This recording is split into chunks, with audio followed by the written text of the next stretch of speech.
ઠાકોરે વાયબ્રન્ટ સમિટને લઈ પ્રધાનમંત્રી નરેન્દ્ર મોદી અને સીએમ વિજય રૂપાણીને પત્ર લખ્યો છે. પત્રમાં તેમણે ઉલ્લેખ કરતા જણાવ્યું છે કે વાયબ્રન્ટ સમિટમાં યુવાનોને બને તેટલી વધુ રોજગારી મળી રહે.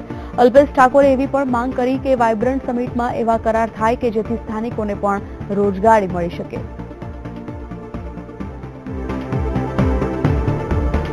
વાયબ્રન્ટ સમિટમાં સ્થાનિકોને રોજગારી આપવાની માંગ અત્યારે અલ્પેશ ઠાકોર દ્વારા કરવામાં આવી રહી છે. વાયબ્રન્ટ સમિટમાં સ્થાનિકોને રોજગારી મળી રહે તેવી માંગ કરવામાં આવી છે અને તેવી જ માંગ સાથે એક પત્ર સીએમ અને પીએમને લખવામાં આવ્યો છે.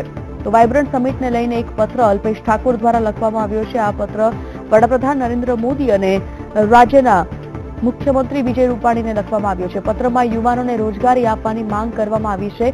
વાયબ્રન્ટ સમિટમાં સ્થાનિકોને રોજગારી મળી રહે તેવી પણ માંગ ઉચ્ચારવામાં આવી છે.